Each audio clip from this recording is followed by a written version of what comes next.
Welcome to Brett McKay's YouTube channel, where you'll find all things writing right here.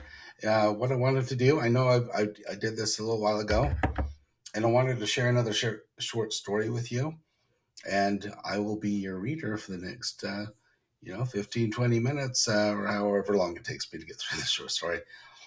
So this is a really cool short story. I've always really liked this one. It's not out in print anywhere. It's not in any of my collections. It's not. You can't find it anywhere but here, and it's called The Chamber. This was submitted for a contest for a while back, and I just have always really enjoyed it. As a matter of fact, I was writing it while COVID-19 was just starting to happen, and at that time, I believe they were stating there's like 50,000 cases so far, so it was really early on. And I remember using that number in this book, in this story. It's sort of similar to like an epidemic, but this is a whole different type of epidemic. That's pretty cool. Pretty, I think you'll enjoy it. So I'm going to go ahead and start reading it. It's called The Chamber, and as you can see on the screen, I'm just going to read it while you can follow along.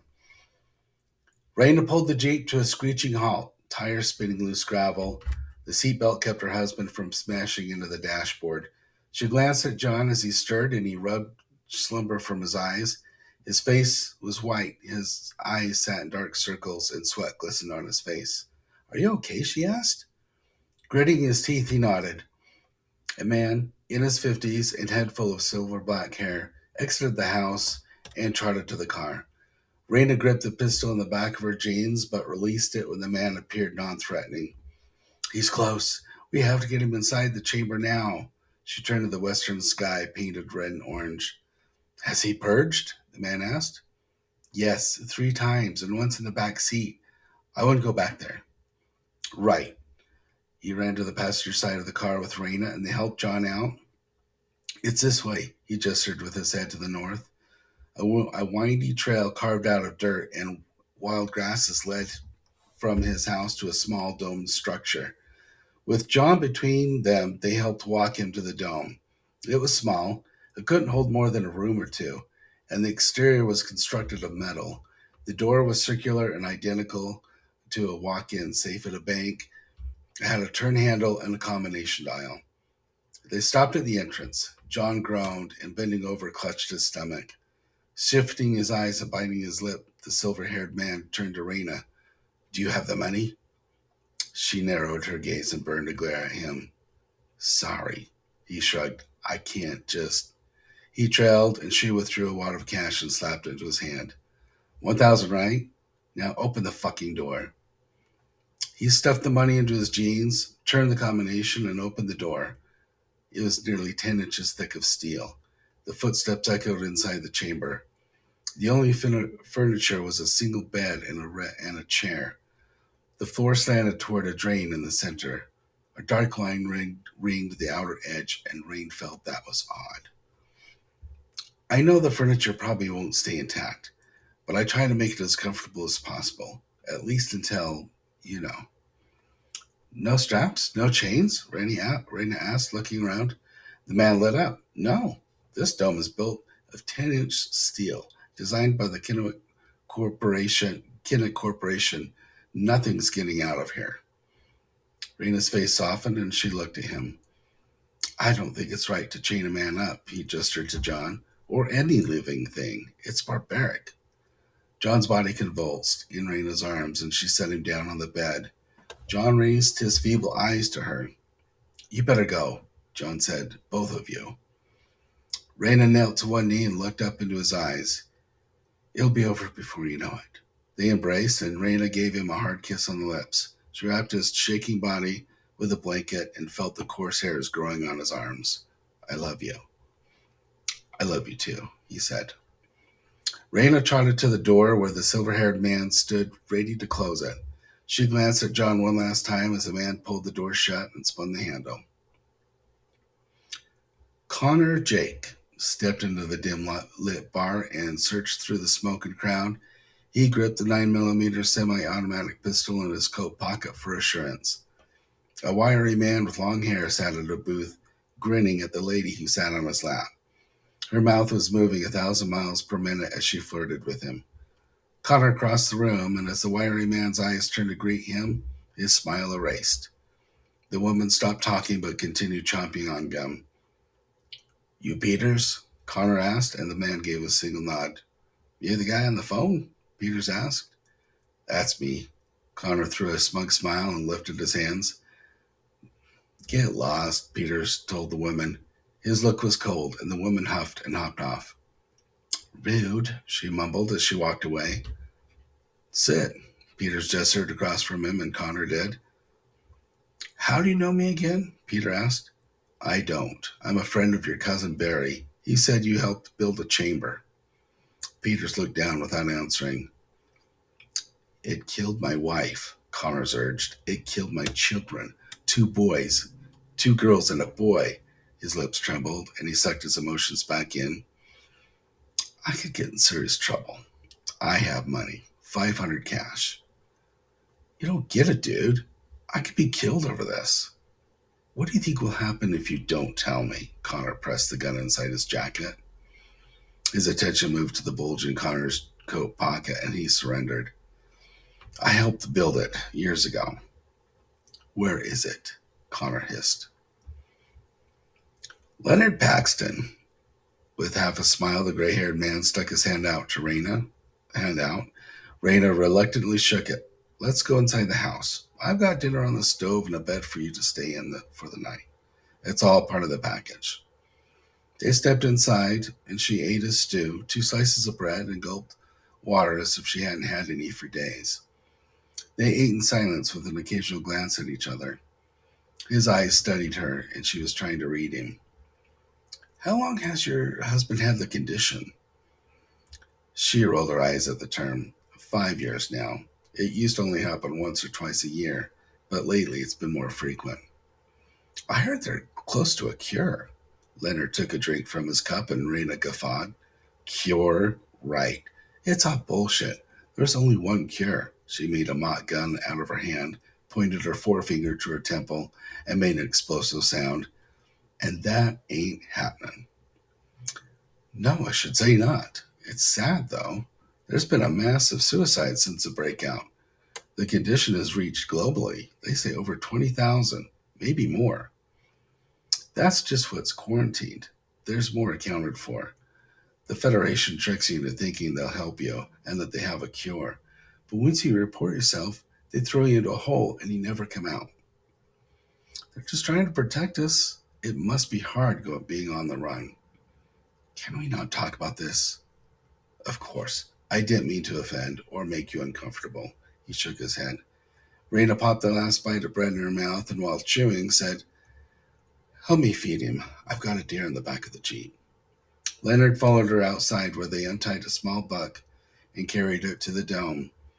With a sour look, Leonard kept his head turned away from the dead creature. I've got a shaft up top where we can slide the deer in, Leonard said.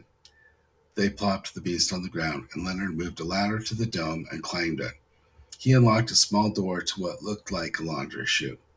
Raina pushed the small deer up to him where he grabbed it and hoisted it in. A thudding sound echoed as it landed.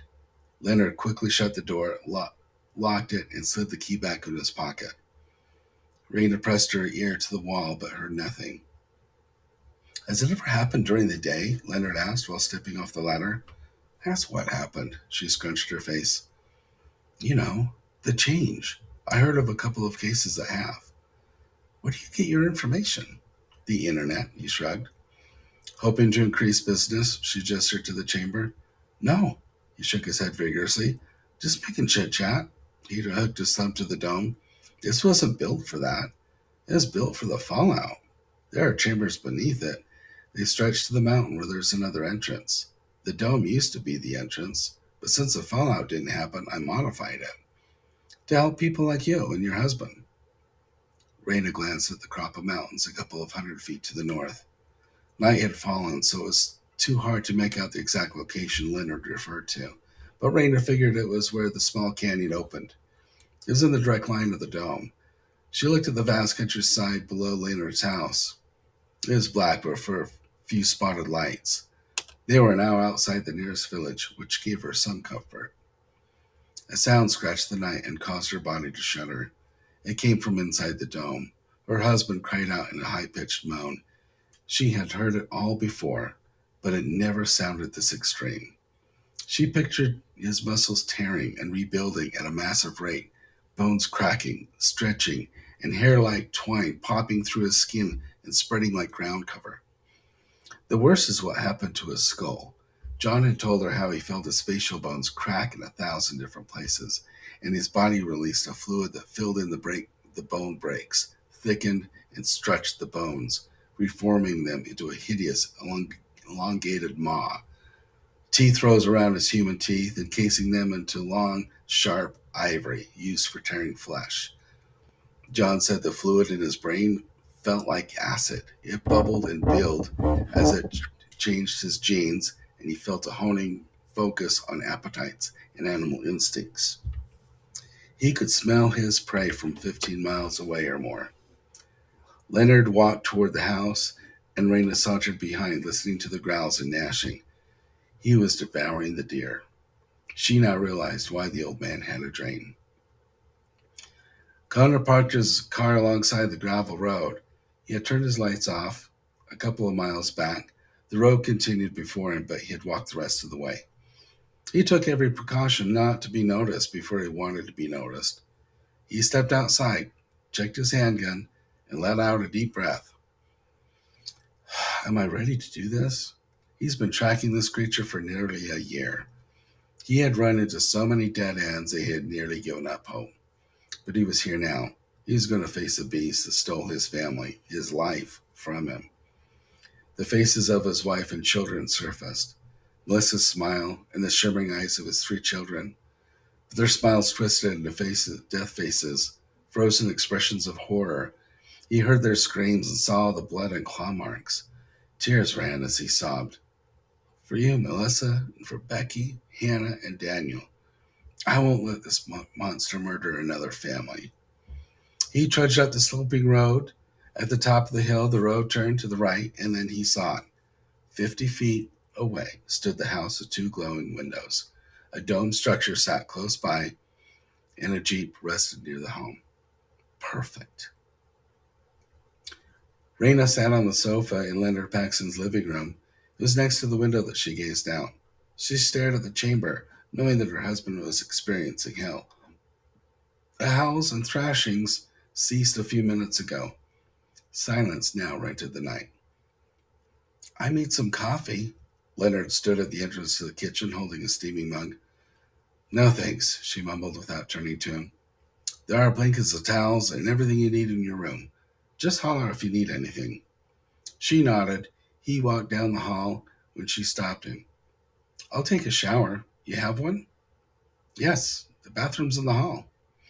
It had been days since she had had one. Her hair was stiff and her skin felt grimy.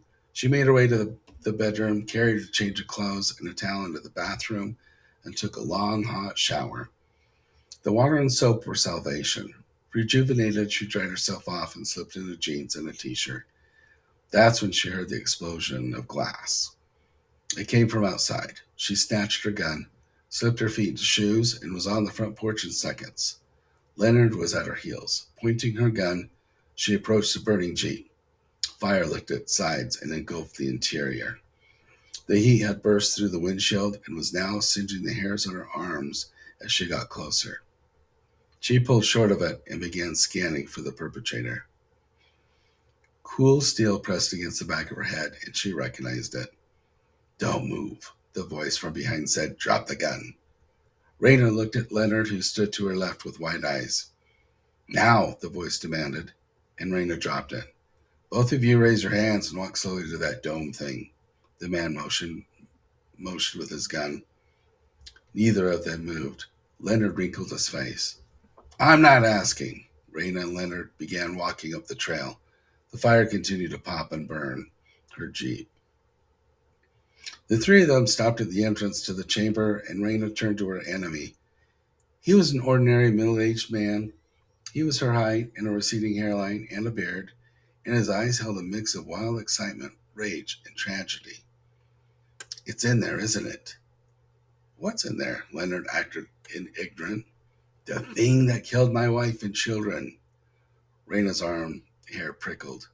Was this the incident that happened a year ago? She wondered. She had locked her husband in chains that night, but he had pulled them free from the wall and escaped. She didn't find him until the next morning. He was lying naked in the woods, covered in blood. There were reports of a family who had been murdered, but she shoved that thought deep, and that's when they ran.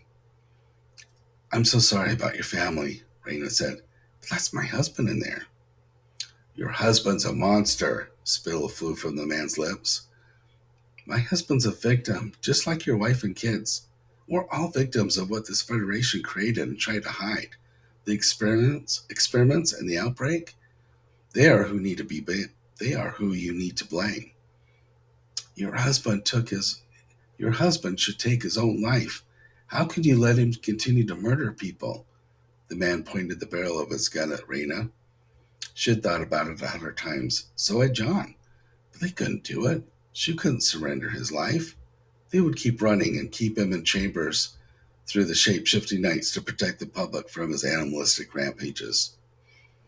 I'm going to do what you have failed to do, the man said. I'm going to kill that devil. For my family and for everyone's families. That's not going to change anything, Leonard pointed out. She is right. This is an epidemic. It won't bring your family back, and it certainly won't fix the problem.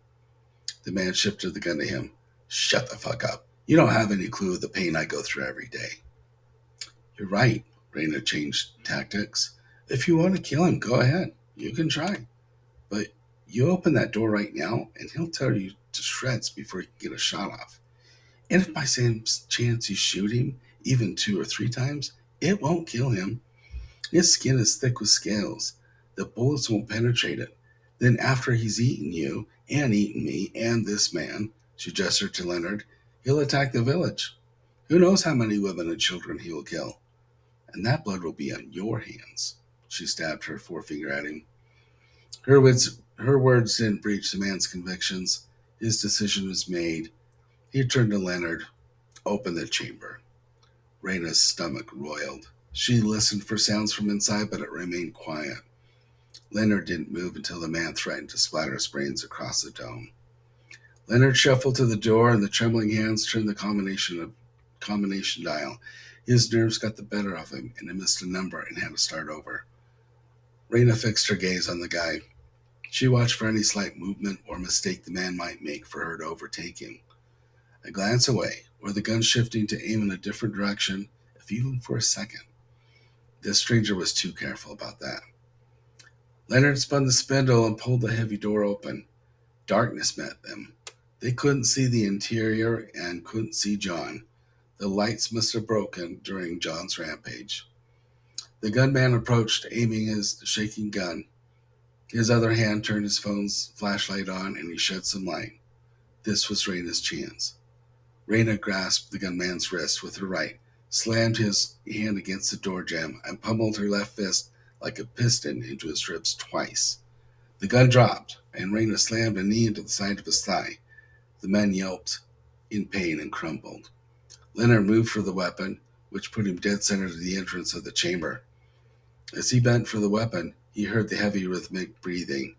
He craned his head to see a massive beast towering over him. It stood nearly 9 feet in height. The mighty howl that escaped the beast was so massive it rattled Raina's bones, and she saw liquid spread across the gunman's crotch.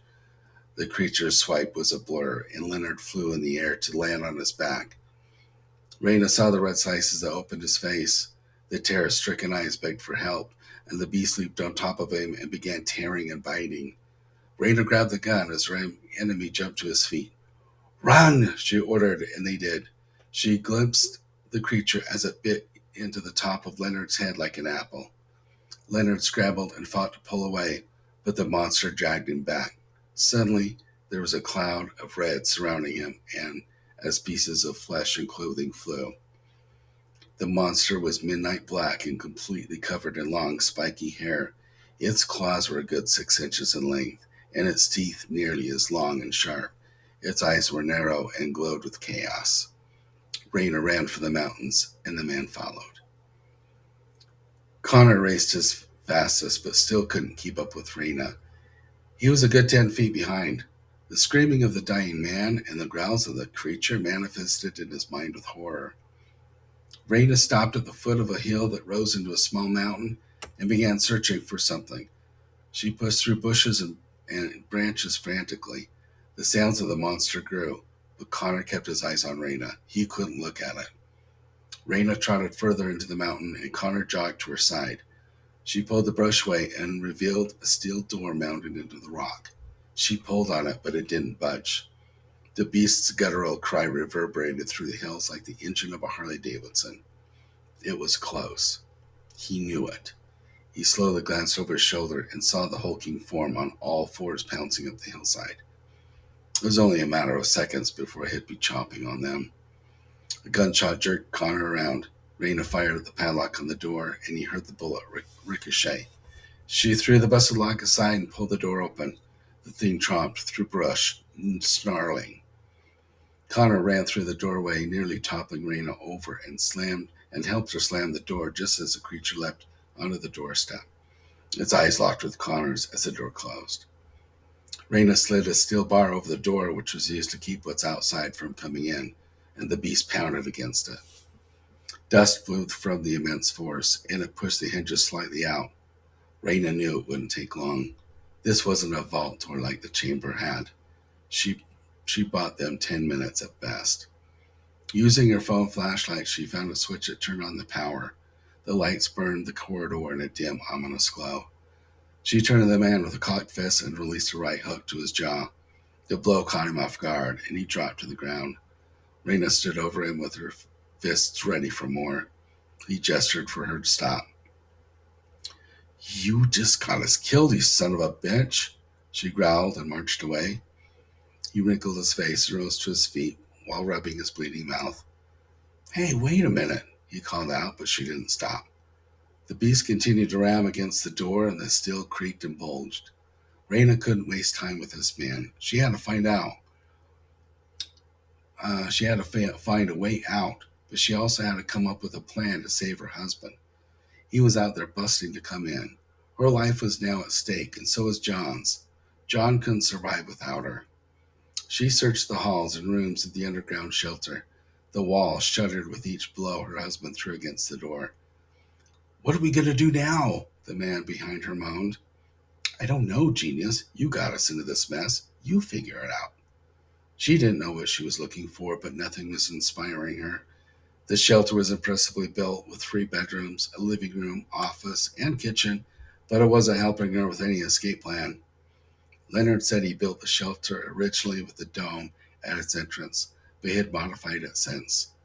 She soon found the modification. The far south wall had scars from a welding torch where he sealed off the entrance to the dome. "Where's the exit to this place?" the man panted. She burned a glare at him. "You don't mean that's the only entrance and exit here, do you?" He pointed at the door that was about to burst apart. 2 of the hinges had broken already, and 2 hung on. "What is your name?" she asked. "Connor." She nodded. "Connor, do I have to punch you again?" "Hey!" He put his hands up to ward her off. "That was a good punch. I don't need another one. I know I screwed up. I'm sorry. I should have waited until the morning for him to turn human again to shoot him." "You really need to shut the hell up." She sat on a metal container and exhaled. She bent over and rested her forehead in one hand. She kept a tight grip on the gun with the other. A million thoughts ran through her head, including the fact that she still couldn't trust this Connor guy.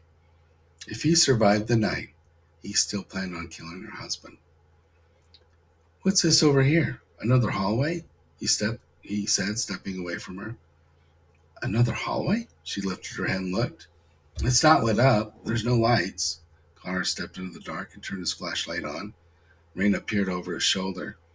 His light illuminated the corridor. There was a wire mesh gate at the far end, like a cage, and beyond that were a set of stairs, maybe a way out. An immense crashing sound rang the corridor as the metal door finally broke free. It slammed against the opposite wall with a clang of metal, and Raina heard the scraping of her husband's nails as he scrambled down the hall toward them. Raina Connor ran for the metal mesh gate, and she prayed it wasn't locked. It wasn't. She pushed it open. They ran through and pushed it closed and slid the lock in just as the creature rammed it from the other side. The gate nearly broke free from the force of it. Two, maybe three more blows, and the creature would be on them. Raina took in their surroundings and found a large barrel against the wall. There, she pointed at the barrel. Move it in front of the gate, she called to Connor, and without argue, he did. The beast rammed the gate again. Rust, dirt, and a pin flew from its blow. Raina looked into its eyes. Madness and rage filled them. There was no recognition. Connor finished rolling the heavy barrel in front of the gate. He turned to see Raina standing on the stairs, aiming the pistol at him. He cocked his head and eyed her. Raina lowered her aim, but not by much. What are you doing? He cried. The beast hit the gate again, and the last hinge flew. It hung on by one tiny piece of metal. Without a word, she fired two shots. One hit Connor's left thigh, and the other busted his kneecap apart. He howled in pain and crashed to the floor. The beast hit the gate again, and it fell smashing on top of Connor. Raina ran to the top of the stairs, where she was greeted by a door. She worked on its slide lock, which was rusted and not budging. The massive beast stood on all fours on top of the mesh gate, pressing into Connor's body. The thing raked its nails and bit against the metal wires to get at its meal, and sparks flew. The gate saved Connor a bit, but some of the nails and teeth made it in enough to make cuts and slices. Come on! Raina smacked the lock with the butt of her gun. The sliding bolt wouldn't move. In the back of her mind, she knew her panic wasn't helping. She could move it if she calmed down and focused. The beast stopped slashing at the man beneath the metal wires. With its front claws, it pressed its weight further onto the gate, smashing him like a sandwich. He gasped as his body was being crushed. The creature methodically poked a nail through a square opening of the mesh, and it touched Connor's throat just below the Adam's apple. It slowly popped through his skin, and blood bubbled out. Connor choked on the blood, flooding his mouth. The hulking thing suddenly leapt in the air, straight up, and came down on the gate with so much force it pushed the mesh wires into Connor's body. His flesh pushed through the squares like a meat grinder. The creature fed on the pieces that came through, slurping up the blood and ooze. Raina kicked at the bolt, which finally cracked through the rust, and she slid it open and escaped. She pushed the door closed, but there was no lock on the outside to keep her husband thing away. She ran across the hillside and found herself behind the silver dome. She ran to it and found the ladder Leonard had used earlier. It was still leaning against the dome, and an idea popped into her head. She sprinted to the front of the dome where Leonard's body lay, or at least what was left of him. He was a bloody mess of half-eaten flesh, and she rummaged through it until she found his pants and withdrew a key from the pocket. She ran to the ladder just as the beast poked his head out of the bunker door. Raina tore up the ladder, fumbled with the lock, and got it open. The monster swiped the ladder away, and she grasped the lip of the chute. She dangled only for a second and quickly pulled herself up. She crawled into the opening and slid down the chute, toppling into the chamber. She banged her shoulder and leg pretty good on the fall. The creature leapt into the air with powerful strength and grasped the lip of the opening and pulled itself up and squeezed its giant form into the chute. It got itself stuck a couple of times, but through clawing and banging itself around, it finally fell into the chamber. It scampered toward its prey just as Raina shut the vault door from the outside. Raina spun the handle, and the steel door secured the beast inside the chamber once again. It howled with anger and frustration as it pounded from the other side. Her bones and muscles were like butter, and she melted to the ground with a gasp of relief. Her heart continued to beat out of her chest, and her body trembled uncontrollably. It took a long moment for her anxiety to reach a moderate level, and even longer for the beast to stop thrashing inside. An hour later, the night was silent again. Back resting against the dome, Raina closed her eyes, breathed in deeply, and waited for the